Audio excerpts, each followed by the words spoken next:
Welcome students to my YouTube channel Prayas Career Institute by Pritosh Raj Pandey, HOD of Mathematics at Prayas Career Institute।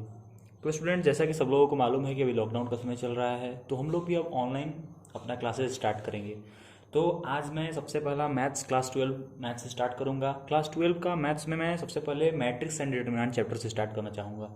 तो basically normal teachers matrix पहले पढ़ाते हैं तब determinant पढ़ाते हैं, लेकिन मैं पहले डिटरमिनेंट पढ़ाता हूँ फिर मैट्रिक्स पढ़ाता हूँ। इसका कोई पार्टिकुलर रीज़न नहीं है स्टूडेंट्स, बस एक ही रीज़न है कि डिटरमिनेंट चैप्टर जो है थोड़ा ज़्यादा इंटरेस्टिंग है, इसलिए पहले मैं डिटरमिनेंट चैप्टर पढ़ाता हूँ फिर मैट्रिक्स चैप्टर पढ़ाता हूँ। तो आइए स्टूडेंट देखते हैं पहले डिटरमिनेंट होता क्या है। तो सबसे पहले डिटरमिनेंट के बारे में जानेंगे, डिटरमिनेंट होता क्या है। तो determinant is a symbolic representation. क्या है? एक सिंबॉलिक रिप्रेजेंटेशन है। तो सबसे जो बेसिक हो सकता है वो क्या हो सकता है? डिटरमिनेंट किसी एक नंबर का, जैसे एक नंबर 4 है, इसको अगर डिटरमिनेंट के अंदर रखना है तो इस दो वर्टिकल लाइन से इसको हम क्या करते हैं? क्लोज कर देते हैं। तो यही होता है तुम्हारा क्या? डिटरमिनेंट। तो ये चूंकि इसमें एक रो है और एक कॉलम है, तो इस डिटरमिनेंट का ऑर्डर कितना हो जाएगा? 1x1 हो जाएगा। ठीक है स्टूडेंट्स। इसके बाद जो डिटरमिनेंट होता है वो होता है 2x2 का। ठीक है, एक बात हमेशा याद रखिए, डिटरमिनेंट में जितना कॉलम होता है उतना ही रो होता है। इसका कहने का मतलब क्या हुआ स्टूडेंट्स? रो किसको कहते हैं? हॉरिजॉन्टल। ये हॉरिजॉन्टल लाइन कितना है इसमें? 1 2, तो 2 रो हो गया। कॉलम कितना है? 1 2, तो 2 कॉलम 2 रो, तो इसका ऑर्डर कितना हो जाएगा? 2x2। अगला अगर तुमसे कहा जाएगा कि डिटरमिनेंट कितना का पॉसिबल हो सकता है, तो 1x1 हो गया, 2x2 हो गया, तो अगला क्या हो जाएगा? 3x3। इसका मतलब अगर तुमको XYZ लिख दिया गया, मतलब तुम क्या समझ गए कि इसमें 1 2 3 तीन कॉलम होगा, तो तुमको इस बात का भी अंदाजा हो गया होगा कि इसमें कितना रो आना चाहिए? 3 रो आना चाहिए। तो कोई भी अपने से तुम एलिमेंट यहाँ पे ले सकते हो, 0 6 7 कुछ भी ले लो यहाँ, YZ alpha beta gamma delta, जो तुमको लेने का मन है तुम कुछ भी ले सकते हो। तो स्टूडेंट्स, अभी तक तुमको क्लियर हो गया है कि determinant is nothing but a symbolic representation of numbers greater than 1 और 1। एक नंबर या फिर उससे ज़्यादा नंबर्स का क्या होता है? रिप्रेजेंटेशन होता है। और वो नंबर कितना नंबर का रिप्रेजेंटेशन, मतलब इस दो क्लोज वर्टिकल लाइन के अंदर कितना नंबर आएगा, ये कैसे जानेंगे? इसके ऑर्डर से। इसमें 1 आएगा, इसमें 4 आएगा, इसमें 9 आएगा। ठीक है स्टूडेंट्स, तुमको बस मैक्सिमम 3x3 तक ही पढ़ना है। आइदर आप स्टूडेंट्स जेई का तैयारी करता हो, या फिर जेई मेंस हो, या एडवांस हो, या फिर कोई भी अच्छा कॉम्पिटेटिव एग्जाम का तैयारी करते हैं, एनडीए का भी तैयारी करते हो, सब लोग के लिए वीडियो है। कोई भी बच्चा ये वीडियो आसानी से देख सकता है। अभी लॉकडाउन में क्लासेस चल नहीं रहा है, तो आप अच्छे से वीडियो देखिए, पूरा कंटेंट्स कवर किया है पूरा मेरा वीडियो जो भी है। तो आइए स्टूडेंट्स, अब हम लोग पढ़ते हैं डिटरमिनेंट। समझ में आ गया क्या होता है? तो इसको हम लोग सिंबॉलिक रिप्रेजेंटेशन से पढ़ते हैं कि कैसे हम लोग क्या करते हैं? डिटरमिनेंट को रिप्रेजेंट करते हैं। सिंबॉलिक रिप्रेजेंटेशन क्या होता है डिटरमिनेंट का? तो 1x1 है, तो ये होता है AIJ। इसका मतलब क्या हुआ? इस डिटरमिनेंट के अंदर जो एलिमेंट है वो क्या है? AIJ है। AIJ क्या रिप्रेजेंट करता है? Element of determinant. उस डिटरमिनेंट का वो एलिमेंट जो लाई करता है किसमें? ith row and jth column. ठीक है, तो 1x1 में तो कोई दिक्कत नहीं होता है। जैसे ही अगला आएगा तो उसमें क्या हो जाएगा? ये A11 A12 A21 A22। A11 का मतलब क्या होता है स्टूडेंट्स? एक ऐसा एलिमेंट जो पहले रो और पहले कॉलम में लाई कर रहा हो।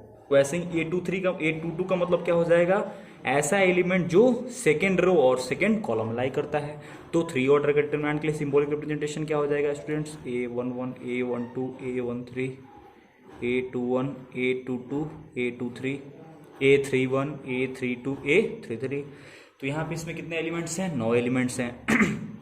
तो एक कोई तुमसे अगर पूछे कि A23 का मतलब क्या होता है, तो वो एलिमेंट डिटरमिनेंट का जो सेकेंड रो में हो और तीसरे कॉलम में हो। तो यहाँ पर सेकेंड रो में जाते हैं, तीसरे कॉलम में जाते हैं, तो ये मेरा एलिमेंट मिल गया। तो क्या इस तरह से तुमको एलिमेंट पहचानने नहीं आएगा? तो एक अपने से प्रैक्टिस कर लेना इस पर। 4 5 6 अपने से स्टूडेंट्स कुछ भी ले लो। देखिए, यहाँ मैं एक बात क्लियर करना चाहूँगा कि मैथ्स एक ऐसा सब्जेक्ट है जिसमें लर्निंग इज मोर इम्पॉर्टेंट। ठीक है स्टूडेंट, इसमें रट्टा आप नहीं मार सकते हैं। आप कॉन्सेप्ट को सीखें, कभी रटे नहीं कि ये चैप्टर में ये रटा गया था, ये हमको पढ़ा दिया गया। आप समझ लीजिए, खुद से ऐसा पढ़िए कि अगर आपसे 10 दिन बाद भी उस चैप्टर के बारे में पूछा जाए तो जैसे हम आपको समझाए हैं आप वैसे किसी और को समझा दें। This is real learning. ठीक है स्टूडेंट्स, ऐसा नहीं है कि हम आपको क्या कहें चैप्टर पढ़ा दिया और आपको एनसीईआरटी की एक्सरसाइज लगे बनवाने यहीं पे यूट्यूब के वीडियो में। तो ऐसा बिल्कुल आपको बेवकूफ़ बनाया जाता है अगर ऐसा कराया जा रहा है। तो आपको हम क्या करेंगे? पूरा कॉन्सेप्ट सिखाएंगे और आप क्या करेंगे? खुद से क्वेश्चन लगाएंगे। केवल आपको एनसीईआरटी नहीं, सबसे आप जेई लेवल का क्वेश्चन भी आसानी से लगा सकते हैं ये पूरा वीडियो देखने के बाद।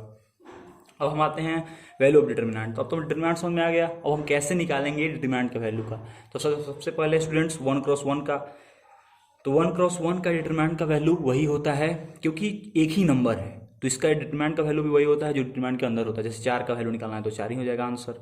2x2 का निकालने का तरीका क्या होता है स्टूडेंट्स? तो 2x2 में तुमको दिख रहा है ये जो है वो क्या है, डायगोनल है, ये डायगोनल फॉर्म कर रहा है, तो इस डायगोनल को बोलते हैं प्रिंसिपल डायगोनल और इस डायगोनल को बोलते हैं सेकेंडरी डायगोनल। तो 2x2 का जो भी डिटरमिनेंट का वैल्यू होता है वो होता है product of element along principal diagonal. तो कितना हो जाएगा 2x4 minus product of element along secondary diagonal, तो 1x4। तो कितना हो जाएगा स्टूडेंट्स 8 माइनस 4, तो आंसर कितना हो जाएगा 4। ये बहुत ईजी होता है 2x2 का डिटरमिनेंट वैल्यू निकालना। अब हम लोग आते हैं 3x3 में। 3x3 में क्या होता है, एक फंडा होता है, उस फंडा को हम लोग साइन कन्वेंशन बोलते हैं। एक साइन कन्वेंशन माना जाता है। अगर ये आपको समझ में आ गया तो 3x3 भी आप आसानी से निकाल सकते हैं। साइन कन्वेंशन क्या कहता है कि अगर ए आई जे में आई प्लस जे अगर ऑड आए तो उसको हम लोग बोलते हैं ऑड प्लेस, और ऑड प्लेस पे कभी भी वैल्यू का जो साइन होता है वो क्या होता है, निगेटिव होता है। साइन क्या होता है, निगेटिव होता है। और ए आई जे में अगर आई प्लस जे क्या आ जाए, इवेन आ जाए, तो वो कौन सा प्लेस होता है, इवेन प्लेस। और इवेन प्लेस में क्या साइन होता है, प्लस साइन। तो आपको स्टूडेंट समझ में आ गया होगा कि इस डिटरमिनेंट को हम ऐसे सिंबॉलिक रिप्रेजेंटेशन में लिखते थे, हमने अभी अभी ऊपर बताया है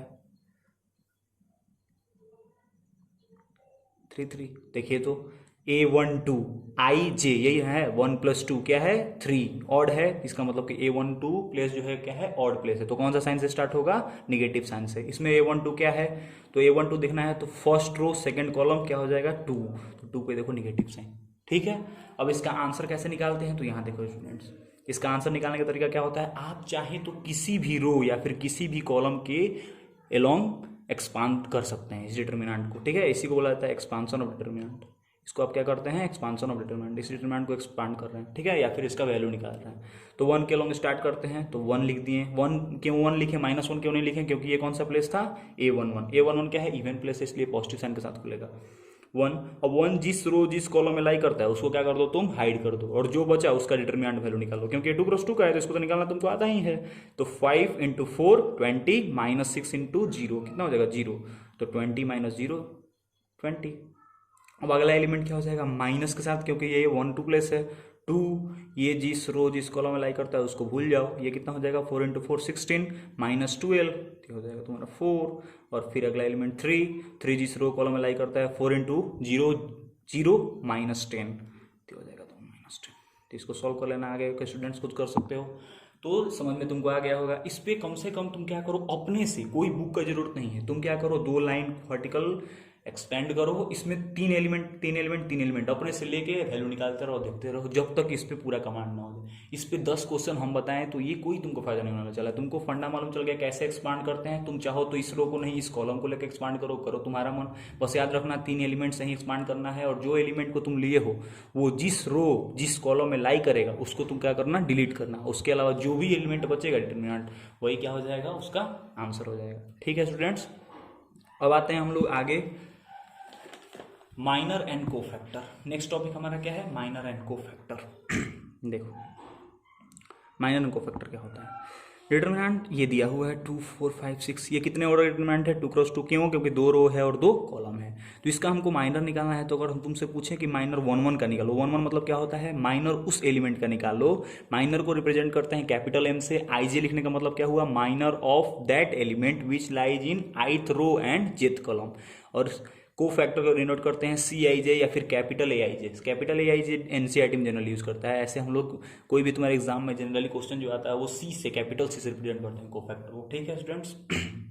तो M11 निकालना है, मतलब क्या निकालना है, minor of that element which lies in first row and first column. तो कौन सा वो एलिमेंट 2 है, 2 का माइनर निकालना है। तो जिसका ही माइनर निकालना है वो जिस रो जिस कॉलम में लाई करेगा उसको डिलीट करो, जो बचा वही आंसर। तो 6 आंसर हो गया, आ गया समझ में। अब एक 3x3 में बता देते हैं। देखो अपने से एग्जाम्पल लेना है, ऐसा नहीं कि बुक का एग्जाम्पल छाप के और प्रैक्टिस कर रहे हैं उस पर, नहीं।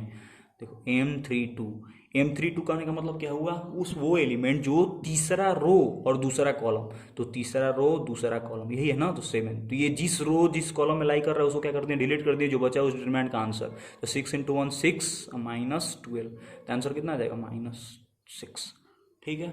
आगे समझ में, माइनर निकालना, माइनर तो ऐसे ही तुम 2 का निकाल कर देख लेना। 2 का निकालना है तो कैसे निकालेंगे, माइनर ऑफ दैट एलिमेंट जो सेकंड रो और सेकंड कॉलम में लाई कर रहा हो। तो सेकंड रो सेकंड कॉलम 5 है वो एलिमेंट, ठीक है। तो 5 का हमको निकालना है, तो 5 जिस कॉलम में तो लाई कर रहा है उसको क्या कर दिए हम लोग, हाइड कर दिए। जो बचा तो ये बचा 3 -0, तो 3 इसका आंसर हो जाएगा। ठीक है। अगर तुमको माइनर निकालना आ गया तो आधा काम खत्म, क्योंकि को फैक्टर और माइनर में एक रिलेशन होता है कि Cij is equal to -1 plus -1 की power i plus j into Mij। ठीक है। इसका कहने का मतलब देखो इंग्लिश में लिखा हुआ है तो बिल्कुल तुमको नहीं समझ में आ रहा होगा, लेकिन एक बात मान लो दोस्त कि अगर तुमको अच्छा एग्जाम निकालना है, जेई मेंस, जे एडवांस, एनडीए, ठीक है, कोई भी छोटा मोटा एग्जाम अगर मान के चलते हो, तुम बोर्ड चलते हो, तो बोर्ड में तो जनरली डायरेक्टली पूछ लेता है, लेकिन ऐसा सिंबॉलिक रिप्रेजेंटेशन से ही तुमको कंफ्यूज करेगा। तो ये कुछ नहीं है दोस्त, तुम अपने से एक वैल्यू रख के देख लो, आई और जे को 1 1 पुट कर दो, तो यहाँ पे क्या हो जाएगा -1 1 + 1 और ये हो जाएगा m1। इसका कहने का मतलब क्या, -1 का पावर इवन क्या होता है 1 हो जाता है m1। इसका मतलब कि को फैक्टर और माइनर यहाँ पे तो बराबर हो गया, लेकिन जैसे ही हम लोग i के जगह 1 j के जगह 2 डालें तब क्या हुआ 1 + 2, ये हो गया m1। इसका मतलब हो गया -1 का पावर ऑड -1 इसका मतलब हुआ कि अगर तुम को फैक्टर और माइनर आपस में बराबर होते हैं कब, जब i + j क्या होता है, इवेन होता है। और को फैक्टर जो होता है वो निगेटिव ऑफ माइनर होता है कब, जब i + j जो होता है वो क्या होता है, ऑड होता है। इसका मतलब कि अगर स्टूडेंट्स तुमको माइनर निकालना आ गया तो को फैक्टर निकालना बहुत ईजी है। तो m32 का अगर माइनर -6 आया है तो को फैक्टर कितना आएगा +6, क्योंकि 3 + 2 5, 5 क्या है ऑड है, तो -1 का पावर ऑड माइनस होता है, इसलिए माइनस माइनस प्लस हो जाएगा। तो को फैक्टर माइनर दोनों निकालना हमको उम्मीद है कि आपको समझ में अच्छे से आ गया होगा। ठीक है। अब एक रिलेशन, 2 रिजल्ट होता है जो काफ़ी इंपॉर्टेंट है, डायरेक्टली जेई मेंस में कभी कोई पूछ लिया जाता है, या फिर आप अपने कभी कभी जो बड़े बड़े मैथ्स होते हैं उसके बीच में आपको यूज़ करने के लिए आ सकता है। देखिए क्या कह रहा है, ये कह रहा है कि कोई एक डिटर्मिनेंट है, अभी अभी आपको हम बताएं कि डिटर्मिनेंट का रिप्रेजेंटेशन क्या होता है। ये फंडामेंटल आपको हमेशा काम आएगा, A11, A12, A13, ये डिटर्मिनेंट है। और इसका हम लोग क्या किए कि इस पहले रो के तीनों एलिमेंट का को फैक्टर निकाल दिए।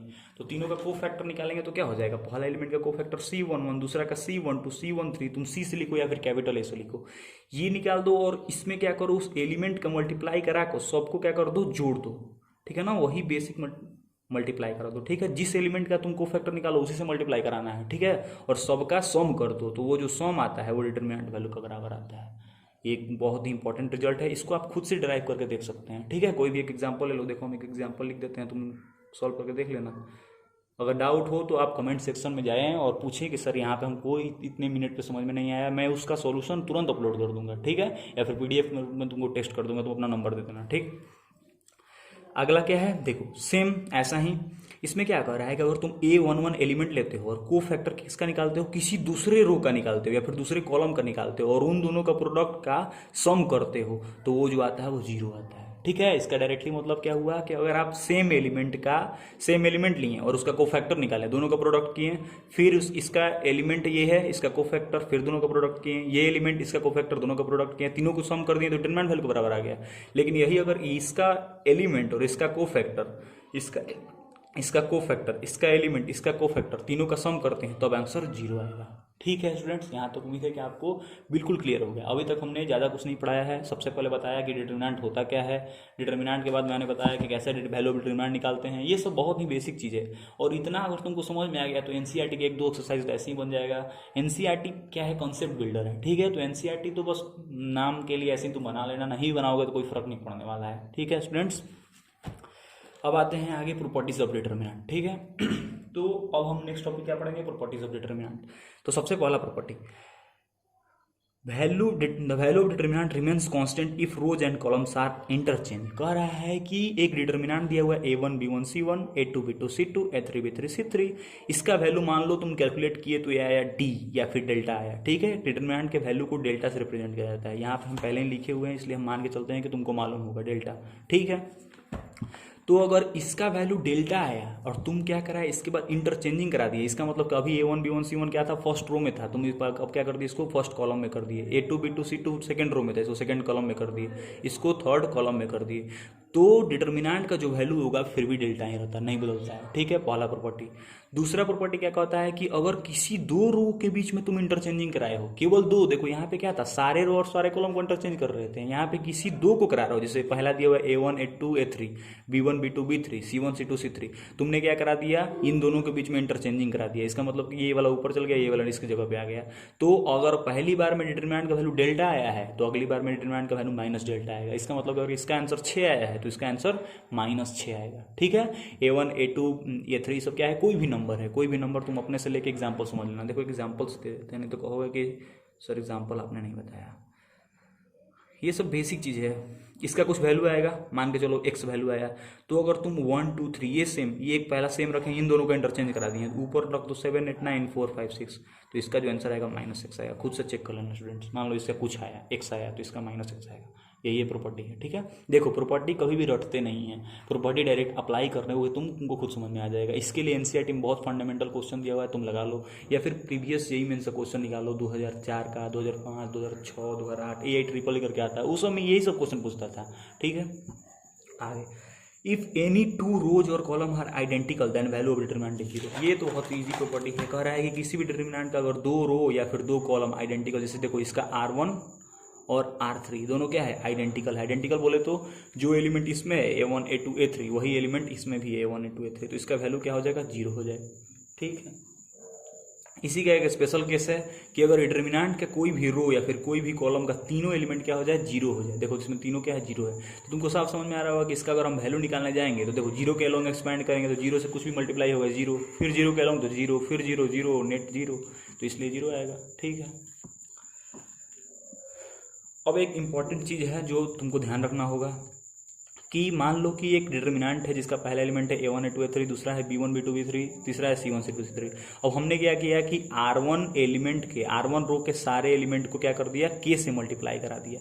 तो देखो जैसे ही K से तुम मल्टीप्लाई कराओगे तो सारे एलिमेंट में K से मल्टीप्लाई हो जाएगा, केवल फर्स्ट रो पे। ठीक है, तो ओवरऑल डिटरमिनेंट का जो वैल्यू है वो भी क्या हो जाता है, K टाइम्स हो जाता है। वही जब हम मैट्रिक्स पढ़ाएंगे तो तुमको बताएंगे कि मैट्रिक्स में क्या होता है कि अगर तुम K से मल्टीप्लाई कराते हो किसी मैट्रिक्स में तो सारे एलिमेंट में K से मल्टीप्लाई हो जाएगा। यहाँ भी K से मल्टीप्लाई, यहाँ भी K से मल्टीप्लाई, यहाँ भी K से मल्टीप्लाई। लेकिन इसमें क्या होता है कि एक रो में या फिर एक कॉलम में अगर तुम K से मल्टीप्लाई कराते हो तो डिटरमिनेंट वैल्यू भी K टाइम्स हो जाता है। मतलब इसका डिटरमिनेंट वैल्यू 5 आएगा तो इसका कितना आ जाएगा, 5 के आ जाएगा। ठीक है, पांचवा प्रॉपर्टी क्या है, splitting of determinant. Splitting of determinant नाम ही है स्प्लिट करना, मतलब कि दो डिटरमिनेंट को चाहे तो हम तोड़ सकते हैं। ठीक है, क्यों, कब तोड़ सकते हैं भाई, कंडीशन क्या है, तो कभी भी अगर तुमको डिटरमिनेंट का एलिमेंट सम में या फिर डिफरेंस में दिखाई दे, जैसे देखो यहाँ डिटरमिनेंट का पहला रो में एलिमेंट क्या है A1 + A2, दूसरा में B1 + B2, तीसरा में C1 + C2, तो तुम इसको दो डिटरमिनेंट के फॉर्म में लिख सकते हो।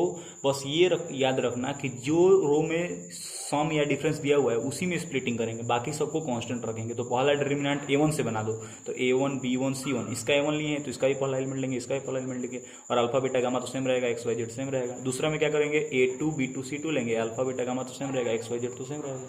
ठीक है, आगे समझ में। देखिए ये पॉइंट बहुत ही इंपॉर्टेंट है जो बच्चे अक्सर गलती कर देते हैं। गलती क्या करते हैं अक्सर, हम लोग पढ़ेंगे row and column operation matrix में। ठीक है, तो मैट्रिक्स में जब हम लोग रो और कॉलम ऑपरेशन पढ़ेंगे तो एक बहुत ही इंपॉर्टेंट ऑपरेशन होता है कि आप किसी भी रो किसी भी कॉलम में कोई भी इंटरचेंजिंग कर सकते हैं, ऐसा पढ़ाया जाता है। तो कभी भी तुम अगर चेंज करने जा रहे हो तो R1 में मान लो चेंज कर रहे हो, तो R1 में चेंज कर रहे हो, R1 इस सिंबल का मतलब होता है R1 such that K time R1 + R2। इसका मतलब क्या हुआ, तुम जिसमें चेंज कर रहे हो उसी में मल्टीप्लाई कर रहे हो। इसका मतलब ये डिटरमिनेंट का वैल्यू को क्या कर देगा, चेंज कर देगा। कितना कर देगा, K टाइम्स कर देगा। ठीक है, जैसे कि एग्जांपल देते हैं, ये एक मेरे पास डिटरमिनेंट था D A1 A2 A3 B1 B2 B3 C1 C2 C3, इसके पास एलिमेंट था। हमने क्या किया, एक नया डिटरमिनेंट बनाया जिसमें पहला रो में एलिमेंट A1 की जगह क्या कर दिया, R1 की जगह हम लोगों ने क्या कर दिया, R1 + K R2। ठीक है ना, अब R1 की जगह R1 नहीं रहा, R1 + K R2 हो गया। इसका मतलब इसकी जगह क्या हो जाएगा, A1 + K टाइम्स B1, इसकी जगह क्या हो जाएगा A2 + K + B2, इसके समय क्या हो जाएगा A3 + K × B3। ठीक है, तो इसका डिटरमिनेंट भी उतना ही आएगा।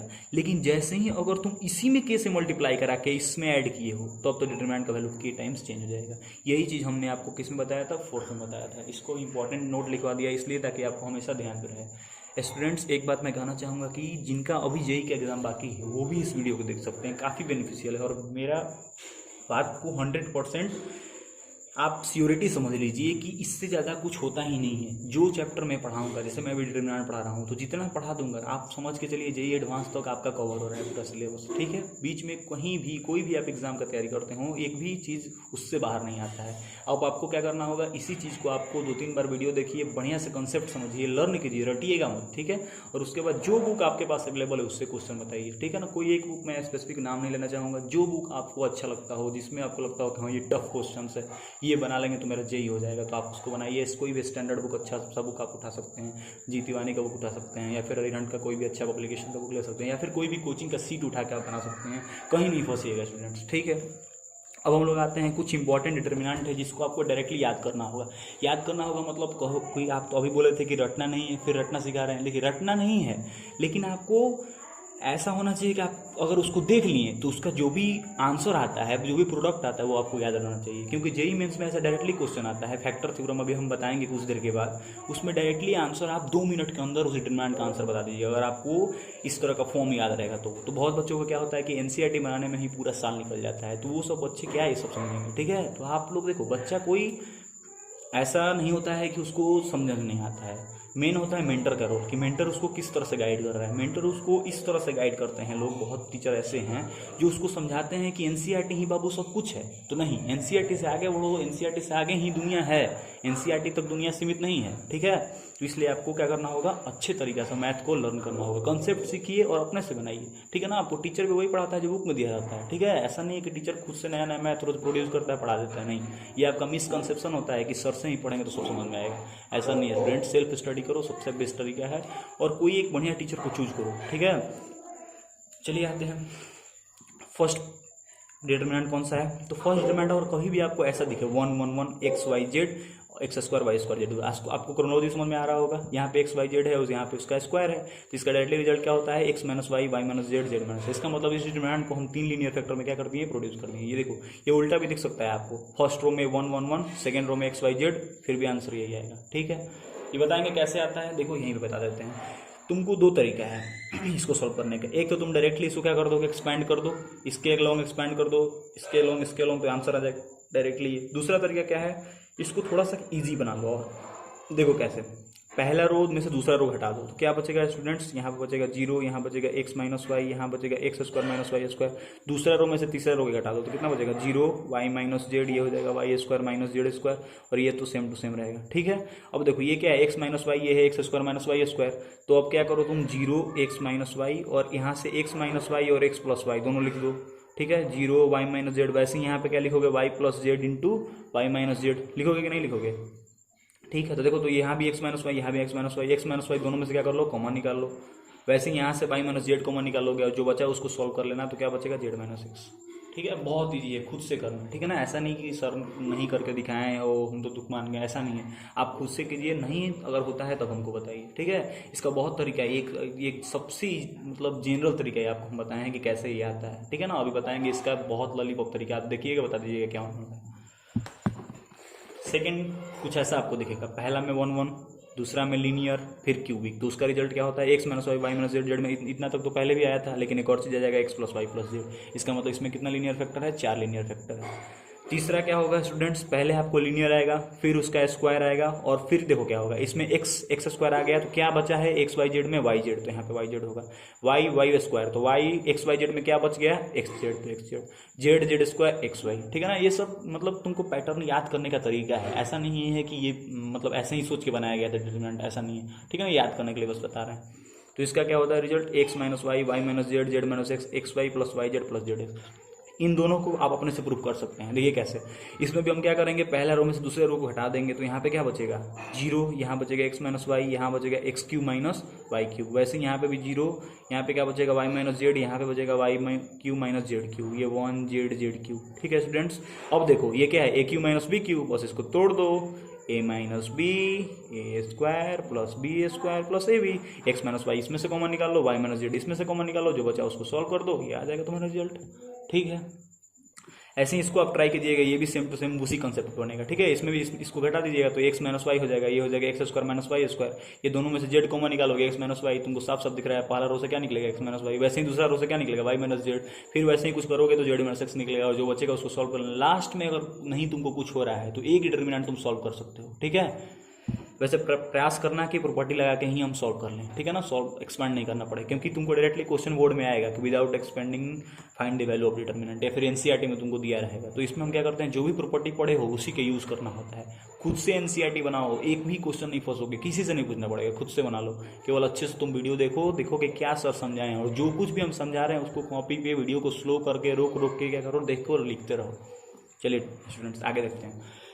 एक नोट है, नोट क्या है, for the determinant where A I J is equal to minus A J I I, कह रहा है कि ऐसा डिटर्मिनांट जिसका ए आई जे, कहने का मतलब क्या, हम आई के जगह 1 ले लेते हैं, जे के जगह 2 ले लेते हैं एग्जाम्पल। इसका कहने का मतलब क्या हुआ कि A12 जो एलिमेंट होगा वो निगेटिव ऑफ A21 होगा। इसका मतलब कि A12 पे जो एलिमेंट होगा वो एलिमेंट जो होगा वो A21 पे जो एलिमेंट होगा उसका निगेटिव होगा। तो A12 मतलब क्या, पहला रो दूसरा कॉलम पे एक एग्जाम्पल दिखाते हैं। पहला रो दूसरा कॉलम पे क्या है, ए है, तो जो A21 हो, जो A12 होगा वो A21 के निगेटिव होगा। तो A21 में क्या एलिमेंट देखते हैं, तो A21 में कौन सा एलिमेंट है, तो सेकेंड रो का पहला कॉलम, सेकेंड रो वाला माइनस ए है। तो देखो, तो माइनस ए और ए इसका निगेटिव नहीं है। तो ऐसा कभी भी अगर डिटर्मिनेंट तुमको दिखे तो उसका डायगोनल एलिमेंट क्या होता है, 0 होता है। ए आई कहने का मतलब क्या, ऐसा एलिमेंट जिसका रो और कॉलम का नंबर दोनों क्या हो, बराबर हो। इसका मतलब कौन कौन सा एलिमेंट, A11, A22, A33, यही इसी को क्या बोलते हैं, प्रिंसिपल डायगोनल एलिमेंट बोलते हैं। पहले ही बता चुके हैं, जब 2x2 का सॉल्व करना बताए थे तो बताए थे कि इसको बोलते हैं प्रिंसिपल डायगोनल। तो प्रिंसिपल डायगोनल्स में पक्का 0 होता है। और प्रिंसिपल डायगोनल एलिमेंट के अलावा जो भी एलिमेंट अगर इधर ए बी सी है तो इधर होगा माइनस ए माइनस बी माइनस सी, इसका क्या होगा, निगेटिव होगा पूरा पूरा, ठीक है। और इसी तरह के मैट्रिक्स को, इस मैट्रिक्स कैसे बनाते हैं, ये डिटर्मिनेंट हो गया। इसमें केवल ऐसे कर देंगे तो क्या होता जाता है स्टूडेंट्स, मैट्रिक्स हो जाता है। ये सिंबल डिटर्मिनेंट होता है, ये सिंबल मैट्रिक्स होता है। तो इस तरह के मैट्रिक्स को हम लोग क्या बोलते हैं, स्क्यूज मैट्रिक्स बोलते हैं, ठीक है। आगे हम मैट्रिक्स चैप्टर में इस चीज़ को बताएंगे। बस तुम यहाँ पे याद रखो कि कभी भी अगर तुमको डिटर्मिनेंट में इस तरह का फिगर दिखाई दे जिसका डायगोनल एलिमेंट क्या हो, 0 हो, और डायगोनल एलिमेंट के अपोजिट वाले जो भी एलिमेंट अगर ए बी सी हो तो इधर क्या हो जाएगा, माइनस ए माइनस बी माइनस सी। मतलब इसका अगर तुम मिरर इमेज देखोगे तो इसका निगेटिव मिले तो इसका डिटर्मिनेंट वैल्यू क्या होता है, 0 होता है। कब, जब इसका ऑर्डर क्या हो, ऑड हो, ठीक है ना स्टूडेंट्स। ये समझ में आ गया आपको। देखो ये बहुत ही इंपॉर्टेंट है, जो भी हम रेड लगाएं वो समझ लेना कि बहुत ही इंपॉर्टेंट है। पीछे भी बहुत सारा कंसेप्ट आपको हम बता चुके हैं जो बहुत ही इंपॉर्टेंट कंसेप्ट रहा है। जैसे कि हम पहले ही लेक्चर, मतलब पहले ही 10 मिनट में हम बताए थे रिजल्ट, 2 रिजल्ट, ये बहुत ही इंपॉर्टेंट है स्टूडेंट्स, ठीक है। उसके बाद हमने क्या बताया था, ये इंपॉर्टेंट पॉइंट जो भी है उसको रेड हम लगा दे रहे हैं, ठीक है। अब आते हैं एक क्वेश्चन करते हैं, बेसिक क्वेश्चन है। क्वेश्चन क्या कर रहा है कि let D r is equal to r x n into n plus 1/2 2r minus 1 x y n square, ये दिया हुआ है स्टूडेंट्स। और क्या निकालना है तुमको, फाइंड सिग्मा। इस सिंबल का मतलब क्या होता है, सिग्मा आर इक्वल टू 1 से डी आर, ये तुमको निकालना है, फाइंड करना है। देखो ये देखते देखते तुम क्वेश्चन में डर गए, बेहोश, ले ये क्या दे दिया, हम तो मैट्रिक्स पढ़ रहे थे, ये सब क्या क्वेश्चन पूछ दिया। कुछ नहीं पूछा है दोस्त, आपको सीक्वेंस एंड सीरीज में खेल लिया है। दिया डिटर्मिनेंट है, कंसेप्ट लगाना है सीक्वेंस एंड सीरीज का, डिटर्मिनेंट लगाना ही नहीं है। चलिए कैसे भाई, तो देखो क्या दिया हुआ है, आर इक्वल टू 1 सिग्मा। पहले ये चीज़ समझो, ये इसका मतलब होता है कि डी आर मतलब कि जो भी एलिमेंट है तुम्हारा उसको r इक्वल टू 1 से n तक तुम उसमें क्या लगाओ। तो देखो जो एलिमेंट r का फंक्शन होगा उसी में केवल ये लगेगा, ये याद रखना। इसका मतलब कि x y z को ये नहीं इफेक्ट करेगा, इसको भी नहीं इफेक्ट करेगा। तो सबसे पहले लगाते हैं r पे। तो तुम पढ़े होगे सीक्वेंस एंड सीरीज चैप्टर में कि r इक्वल टू 1 से लेके r तक। इसका कहने का मतलब क्या होता है कि सम निकालना है किसका, r को पहले 1 रखो और बढ़ाते जाओ n तक। इसका मतलब ये है 1 2 3 4। तो कंजिक्यूटिव एंड नेचुरल नंबर का सम तुम पढ़े होगे n इंटू एन प्लस 1/2 आता है। इसका मतलब इस डिटर्मिनेंट का ये तो सेम रहेगा एक्स वाई जेड, यहाँ पे n इंटू एन प्लस 1/2, ये n स्क्वायर n इंटू 3 जो भी है। तो ये पहला एलिमेंट क्या आ जाएगा, n into n plus 1/2 sigma लगाने के बाद। आगे समझ में कैसे। दूसरा एलिमेंट क्या है, 2r minus 1, same to same. इसका दो तरीका है, या तो तुम डायरेक्टली जैसे हम अभी बताए हैं वैसे सिग्मा रख दो, r इक्वल टू 1 से n तक 2r माइनस 1, ठीक है। तो अगर तुम r के जगह 1 रखोगे तो कितना आएगा, 2 इंटू 1 1 1 माइनस 1 1 2 माइनस 1 1, तो ये 1 हो जाएगा। जैसे ही r के जगह 2 रखोगे तो ये 3 आएगा, r के जगह 3 रखोगे तो 5 आएगा। मतलब ये क्या आएगा, ऑड नंबर का सम। ऑड नंबर का सम क्या होता है, n स्क्वायर होता है, ठीक है। तो यहाँ इसके जगह क्या आ जाएगा, एन स्क्वायर आ जाएगा। वैसे ही 3a माइनस एन माइनस 2 को ऐसे ही सोचोगे 1 + 4 + 7, तो ये आ जाएगा n × 3n + 1/2। इसका मतलब कि जो पहला कॉलम है वही तीसरा कॉलम है, और कभी भी डिटर्मिनेंट में 2 रो या 2 कॉलम बराबर होता है तो उसका आंसर कितना होता है, 0। इसका मतलब इसका आंसर कितना आएगा, 0। इसी तरह का क्वेश्चन आपसे जेई मेंस में, एनडीए में पूछा जाएगा, तो आप कहेंगे कि जेई मेंस का अलग से तैयारी करना पड़ेगा, एनडीए का अलग से तैयारी करना पड़ेगा, कोचिंग करना पड़ेगा। नहीं दोस्त, आप मेरे वीडियो लेक्चर्स को अच्छे से देखिए, कोई भी एग्जाम के लिए आपको तैयारी नहीं करना पड़ेगा मैथ्स में, ये मेरा गारंटी है 100%। बस आपको केवल क्या करना है, प्रैक्टिस करना है और चीज़ों को समझना है। जैसे ये चीज़ आपको आना चाहिए, ये सब फंडामेंटल मैथ्स आप स्ट्रॉन्ग कीजिए, ठीक है। ये समझ में आ गया। या आप चाहें तो सिग्मा को ऐसे भी तोड़ सकते हैं, 3 और r पे सिग्मा लगा दीजिए, क्योंकि आपको मान लीजिए केवल आपको नेचुरल नंबर का ही सम वाला मालूम था 2, और यहाँ पे अगर 1 से n ले जाओगे तो n हो जाएगा, और इसका तो जानते ही हो तुम, n × n + 1/2 सॉल्व करोगे, यही आ जाएगा तुम्हारा n × 3n + 1/2।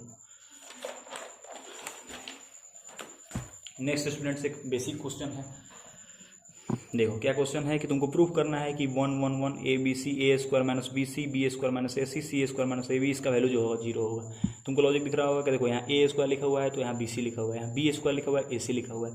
अब ये चीज़ देखते हुए तुम्हारे दिमाग में क्या आया होगा, अभी तुम आंसर मत देखो, ये चीज़ देखते हुए तुम्हारे दिमाग में क्या चल रहा होगा कि हमने एक प्रॉपर्टी पढ़ा था स्प्लिटिंग नाम का, वही दिया हुआ है, मतलब हमको यहाँ क्या करना है, स्प्लिट करना है। इस तरह से स्प्लिट करना है कि पहला और दूसरा रो को कांस्टेंट रखना है, क्योंकि हमने बताया था कि स्प्लिट करते समय तभी स्प्लिट उसी के टर्म उसी रो या फिर उसी एलिमेंट का करते हैं जिसमें आइदर उन दोनों के बीच में सम हो या फिर डिफरेंस होते हैं। यहाँ पे डिफरेंस है तो हम क्या स्प्लिट कर सकते हैं, तो मैंने कर दिया स्प्लिट। पहले में देखो 1 1 1 ABC इसमें भी है, इसमें भी ये 1 1 ABC है, क्या दोनों में डिफरेंस है, तो इसमें a² b² c² है, इसमें क्या है -BC AC AB। अब तुमको यहाँ देख के सोचना होगा कि हम इसमें अब क्या चेंज लाएं कि यही चीज़ बन जाए, क्योंकि कभी भी दो चीज़ों का सम 0 तभी होता है जब ये x होता है और ये -x होता है, 2 - 2 ही 0 होता है। इसका मतलब कहने का मतलब 2 + -2, मतलब 2 में ऐसा क्या जोड़ दिया जाए कि वो 0 बन जाएगा, तो उसका इनवर्स, उसका क्या कर दो तुम, निगेटिव नंबर जोड़ दो। तो इसका मतलब कि ये चीज़ हुई, हमको यहाँ बनाना होगा, बस यहाँ माइनस साइन लाना होगा। तो इसके लिए देखो यहाँ BC दिख रहा है, यहाँ AC दिख रहा है, यहाँ AB दिख रहा है। इसका मतलब अगर इसमें A से, इसमें B से, इसमें C से मल्टीप्लाई करा दे तो तीनों जगह हमको क्या मिल जाएगा, ABC मिल जाएगा। तो अगर तुम मल्टीप्लाई करा दिए किसी भी चीज़ में तो उससे डिवाइड भी करना पड़ेगा। तो हमने A से B से C से मल्टीप्लाई करा तो ABC से डिवाइड भी किया, ये आ गया स्टूडेंट्स। अब हम क्या कर सकते हैं, ABC इसमें से कॉमन ले लो, तो ABC इसमें से कॉमन ले लोगे तो ये फिगर क्या बन जाएगा, ये ABC देखो ऐसा बन जाएगा, ये हो जाएगा ABC, ये हो जाएगा a² b² c², और यहाँ से ABC तुम सब में से कॉमन ले लो तो हो जाएगा -ABC 1 हो जाएगा, और ये बन जाएगा 1 1 1, ठीक है। माइनस भी कॉमन निकालनी है स्टूडेंट। अब तुम क्या करो, इंटरचेंजिंग करा दो। तो तुम पढ़े थे कि कभी भी ये समझा गया, यहाँ पे ABC कॉमन ले ली तो ABC से ABC कैंसिल हो गया, -1, ये ABC यहाँ का, ये a² b² c², यहाँ से कॉमन लिया है तो ये 1 1 1 बन जाएगा। अब तुमको पढ़ाया था कि कोई भी दो रो या फिर 2 कॉलम का इंटरचेंजिंग कराने पर डिटरमिनेंट का साइन चेंज हो जाता है। तो एक बार तुम इसको क्या करो, देखो ऐसा फिगर बनाना है, तो एक बार तुम इसको यहाँ लेके आ जाओ तो माइनस की जगह प्लस हो जाएगा, ठीक है। और फिर तुम इसको यहाँ लेके आओगे तो माइनस की जगह प्लस की जगह फिर से माइनस हो जाएगा, और ये माइनस बीच में फिर से आंसर कितना हो जाएगा, 0। ये तुमको प्रूफ करना था, ठीक है। नेक्स्ट क्वेश्चन देखो, फिर से डीआर वाला आ गया है। डीआर लेके अब डर नहीं लगेगा, आप मेरा यकीन मानिए, एनडीए का क्वेश्चन आप उठाइए, जेई में से क्वेश्चन उठाइए, मैक्सिमम क्वेश्चन आपको इसी तरह का पूछेगा। डिटर्मिनेंट चैप्टर से डायरेक्टली डिटर्मिनेंट का बस थोड़ा वो कॉन्सेप्ट में यूज होगा, हमेशा सीक्वेंस एंड सीरीज बाइनोमियल के साथ मिक्स करके आएगा क्वेश्चन, ठीक है।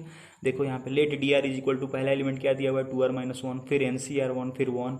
ये देखो अब तुमको समझ में आ गया होगा कि सिग्मा लगाना है डी आर मतलब कि उसी में सिग्मा लगाना है जो आर का फंक्शन होगा। इसका मतलब तुमको समझ में आएगा कि सेकंड और थर्ड रो केवल क्या दिया हुआ है, मूर्ख बनाने के लिए। देखो थर्ड रो में क्या दिया हुआ है, cos² n² - sin² n²/6। अब देखो बहुत स्टूडेंट्स यही देख के छोड़ देगा क्वेश्चन कि बाप रे बाप 10² n + 1/8, इसका एक्सपांड करेंगे हम तो 10² n + 1/8 के बारे में कुछ जानते ही नहीं है। तो आपको ये सब ध्यान देना होगा कि आपको डरना नहीं है, मैथमेटिक्स में यही होता है, कॉन्सेप्ट है आपको, अगर वो मालूम है, लर्न किए हैं आपने, तो आप डायरेक्टली क्वेश्चन बना देंगे, कोई दिक्कत नहीं होगा आपको, ठीक है। देखते हैं यहाँ पे r = 0 से n, सबसे पहले लगाते हैं इसमें 2r - 1, तो तुम एक्सपेंड करो। सबसे पहले r की जगह क्या डालना है, 0, तो 0 डालो। जैसे 0 डालोगे क्या आएगा, -1। अगला r का जगह 1 डालोगे 1 आ जाएगा, 2 डालोगे 3 आ जाएगा। आगे अब क्या आएगा, ऑर्डर नंबर का सम, और तुमको ये सब चीज़ याद करके रखना होगा स्टूडेंट। सबसे पहले क्या यूज करना होगा कि कंसेक्यूटिव नेचुरल नंबर का सम क्या होता है, n × n + 1/2, ऑड नंबर का सम क्या होता है, n², ये सब तुमको याद करना पड़ेगा, ठीक है। 1² + 2² + 3², इसका क्या होता है, n × n + 1, ये सब अपना देख लेना होगा कि क्या होता है, n × 2n + 1/6 होता है, ठीक है। उसके बाद वैसे ही क्यूबिक का सम देख लेना। तो इसमें क्या हो जाएगा, ये तो ये तुम्हारा हो जाएगा r², और पहले से आगे क्या था, -1, तो ये बन गया r² - 1, ठीक है स्टूडेंट्स, यहाँ पे कोई दिक्कत नहीं, ठीक है। देखो यार इसका ठीक। अगला क्या है एनसीआर, तो एनसीआर आर इक्वल टू 0 से एन डालना है, तो आर की जगह 0, ये तुम जानते होगे n C 0 plus n C 1 plus n C 2 n C n तक इसका सम क्या होता है 2 के पावर n होता है, ठीक है। नहीं जानते हो तो अभी तुमको बताते हैं। अगला क्या है 1, तो 1 का 0 से n लगाना है तो n+1 आता है, तो n+1, तो देखो तो इसमें फर्स्ट रो और सेकंड रो क्या हो गया बराबर हो गया, तो इस डिटरमिनेंट का आंसर कितना आ जाएगा 0। इसका मतलब डी आर का आंसर कितना आएगा 0। इसका मतलब ये नहीं हुआ कि हर डी आर वाले क्वेश्चन का आंसर 0 ही आता है, नहीं, ये तो एक बाई लक वही सेम टू सेम उसी पैटर्न पे क्वेश्चन मिल गया तुमको। यहाँ मैथ पूछ रहा था तो तुमको तो बताओ क्या डिटरमिनेंट से कुछ भी पूछा, कुछ नहीं पूछा, क्योंकि केवल एक प्रॉपर्टी पूछा, जो कि प्रॉपर्टी बहुत ईजी था, तुम जानते थे। तुमसे क्या पूछ दिया, तुमसे मैथ पूछा। ये है बेसिक मैथ, सिग्मा को बोलते हैं बेसिक मैथ में पढ़ाया जाता है, ठीक है, या फिर सीक्वेंस एंड सीरीज में भी टीचर्स पढ़ाते हैं। और ये था तुम्हारा बाइनोमियल थ्योरम, मतलब 11 से पूछ दिया 12 में, ठीक है ना, बोर्ड में मान लो पूछ दिया तो ये 12 को 11 का चीज 12 में पूछ दिया। तो मैथ्स एक दूसरे से कनेक्टेड है, ये मत सोचो कि एनसीईआरटी रट के चल जाएंगे बिहार टॉप कर देंगे, मिसकंसेप्शन है दोस्त। पूरा मैथ्स को कंसेप्ट पढ़ के जाओ, लर्न करके जाओ, एक बार भी एनसीईआरटी बनाओ, एक बार भी तुम बनाते हो इनफ है, अगर तुमको आता है तब मैथ्स, ठीक है। देखो स्टार मार्क किया हुआ, स्टार मार्क क्या किया हुआ है, अभी हम इससे पीछे वाले क्वेश्चन में आर इक्वल टू 1 से n तक जब 1 में लगाए थे सिग्मा, तो आंसर कितना आया था n आया था। लेकिन कभी भी अगर 0 से लगाओगे तो n+1 आएगा, क्योंकि एक 1 रिमेनिंग रहता है इसलिए, ठीक है ना, क्योंकि इसमें स्टार्ट कहाँ से करते हैं 1 से स्टार्ट करते हैं, ठीक है, और इसमें तुम्हारा क्या से स्टार्ट कर रहे हैं 0 से स्टार्ट कर रहे हैं, ठीक है, इसलिए एक 1 रिमेन रहता है, ठीक है। और ये 2 के पावर n वाला कैसे समझेंगे स्टूडेंट्स हम लोग, तो ये देखो बाइनोमियल थ्योरम में एक्सपांशन होता है 1 प्लस x का पावर n का एक्सपांशन होता है nc0 plus nc1x nc2x square, x की जगह क्या डाल दो 1 डाल दो, तो ये बन जाएगा 2 के पावर n, ये हो जाएगा nc0 nc1 nc2, ये देख लेना, ठीक है। तो ये लिखा गया था वहाँ पे, यहाँ तक क्लियर हो गया स्टूडेंट्स, ठीक है। ये बहुत ईजी चीज़ है, ये सब चीज़ फंडामेंटल है जो तुमको आना ही चाहिए, ठीक है ना, कि एक को अगर तुम n बार जोड़ोगे तो क्या बनता है n बनता है, लेकिन वही तुम एक को क्या करोगे n बार जोड़ोगे तो n बनता था, लेकिन एक 0 भी तो है, तो r का पावर 0 भी तो 1 हो जाएगा, n का पावर 0 भी तो 1 हो जाएगा, इसलिए 1 एक एक्स्ट्रा आता है, ठीक। अब हम लोग पढ़ेंगे आज की वीडियो का लास्ट टॉपिक फैक्टर थ्योरम, ठीक है। ये वीडियो में मैंने बहुत कुछ कवर कर लिया है, आप लोगों को एनसीईआरटी अब तो ऑलमोस्ट कवर कर लीजिएगा, 70 से 75% एनसीईआरटी का क्वेश्चन आप बना लेंगे। जितना डिटरमिनेंट का क्वेश्चन दिया होगा आप चैप्टर निकालें और बनाना स्टार्ट कर सकते हैं। Factor theorem specially for JEE Mains and JEE Advance है। जेई मेंस में बहुत सारा क्वेश्चन डायरेक्टली आता है, आप कितना भी एनसीईआरटी बना के गए हैं आप धुआं हो जाइएगा अगर फैक्टर थ्योरम आपको नहीं आता है। ये कॉन्सेप्ट अगर आप नहीं पढ़ के जाइएगा तो आपसे हिलेगा नहीं क्वेश्चन, ठीक है ना, आपसे क्या आपके गुरु जी से भी नहीं हिलता होगा। चलिए देखते हैं स्टूडेंट्स, फैक्टर थ्योरम है, पहला रो में क्या एलिमेंट है 1x x square 1y y square 1z z square, ठीक है। इसका कहो कि ये तो आप पहले ही बता दिए थे कि इसका आंसर होता है x minus Y Y minus Z Z minus 1, ठीक है। लेकिन क्या आगे कुछ होता है कि नहीं होता है, ये हम चेक करना चाहते हैं, जानना चाहते हैं गुरुदेव कि आगे कुछ मल्टीप्लाई करेंगे कि नहीं करेंगे। तो हम मान के चल रहे हैं कि इसके आगे के होगा, ठीक है, और फिर इसको हम प्रूव कर देंगे के नहीं होगा, ठीक है। तो मान के चलते हैं कि हम के होगा, ठीक। तो हमको एक बात मालूम है कि देखो इसका आंसर ये कैसे आता था, उस समय हम तुमको बता दिए थे कि इस रो में से इसको माइनस कर देना तो 0 बन जाएगा, x माइनस वाई बन जाएगा, ये बता दिए थे। दूसरा तरीके से क्या होता है, तुम सोचो अगर x y रखोगे तो पहला रो दूसरा रो बराबर हो जाएगा, तो डिटरमिनेंट का वैल्यू 0 क्या 0 हो जाएगा। इसका मतलब कि x इक्वल टू वाई इसका सोल्यूशन है, कभी भी अगर x इक्वल टू वाई इसका सोल्यूशन है, इसका मतलब कि x माइनस वाई से डिवाइड होगा, मतलब x माइनस वाई इसका रूट होगा, इसीलिए x माइनस 1 इसका क्या है फैक्टर है। वैसे ही अगर y की जगह z डालोगे तो ये दोनों रो बराबर बन जाएगा, इसका मतलब y माइनस जेड भी इसका क्या है रूट है, फैक्टर है। वैसे ही तुम अगला क्या सोचोगे, x और z डालोगे तो क्या है दोनों बराबर बन जाएगा, डिटरमिनेंट में 0 आ जाएगा, तो इसका मतलब z माइनस एक्स भी इसका क्या है एक फैक्टर है। ये एक और सोचने का तरीका है। अब के वाला बात कैसे सोचते हैं, तो हम लोग x का y का z का कुछ भी तुम अपने से वैल्यू डाल दो, ये लिखने के बाद सबसे मिनिमम क्या डाल सकते हो 0, सब 0 मत डाल देना, क्योंकि x भी 0 डाल दोगे y भी 0 डाल दोगे तो दिक्कत हो जाएगा, पूरा डिटरमिनेंट का वैल्यू 0 आ जाएगा। इसलिए तुम x को 0 डाले हो, y को कुछ अपना सिंप्लीफाई करके 1 डाल दो, z को -1 2 कुछ भी डाल सकते हो, दोनों तरफ सॉल्व कर लो, ये डिटरमिनेंट से वैल्यू निकाल लेना, ये भी वैल्यू निकल जाएगा, k का तुम्हारा वैल्यू आ जाएगा। तो यहाँ से k का वैल्यू कितना आता है 1 आता है, ठीक है।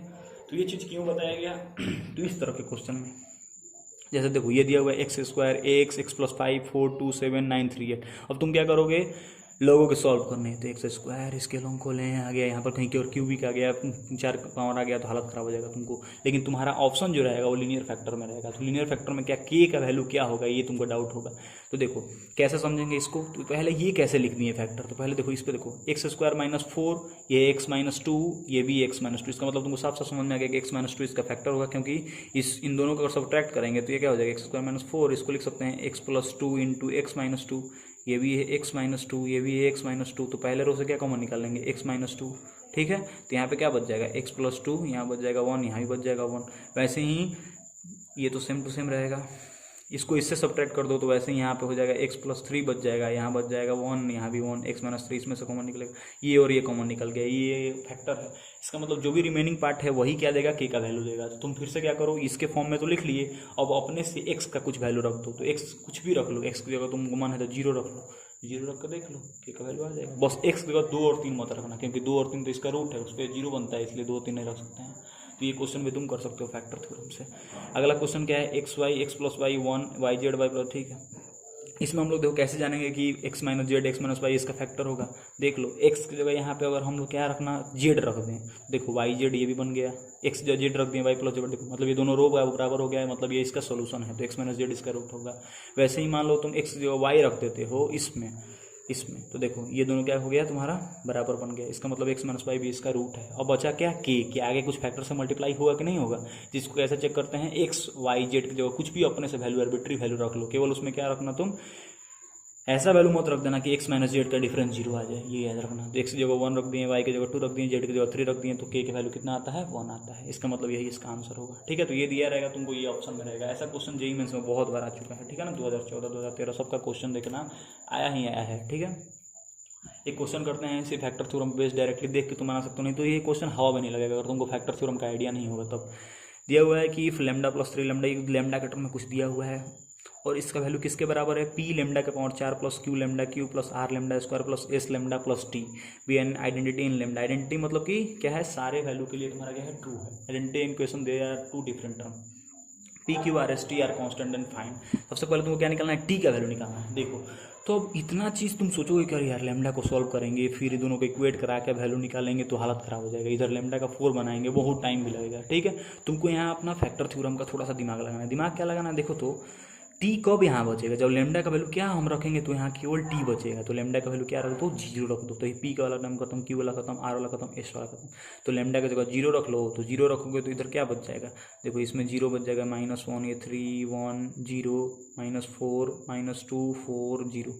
इसका वैल्यू तो आसानी से निकाल लोगे, वही आंसर हो जाएगा टी। तो टी का वैल्यू कितना आता है, 4 आता है, तुम निकाल के चेक कर सकते हो, ठीक है। दूसरा क्या निकालना है, p + q + r + s + t। तो ये कब निकलेगा p + q + r + s + t, जब लैम्डा का जगह क्या डाल देंगे, 1 डाल देंगे। तो लैम्डा का जगह 1 डाल देना, यहाँ लैम्डा का जगह 1 डाल देना, डिटर्मिनेंट का जो वैल्यू आएगा वही p + q + r + s + t का वैल्यू होगा।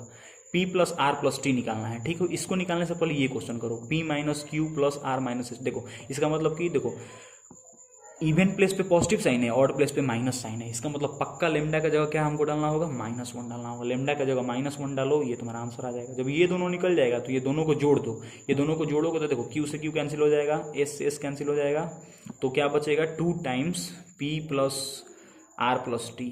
ये दोनों का सम कर लो, उसको 2 से डिवाइड कर दो तो तुम्हारा 54 आंसर आ जाएगा p + r + t का।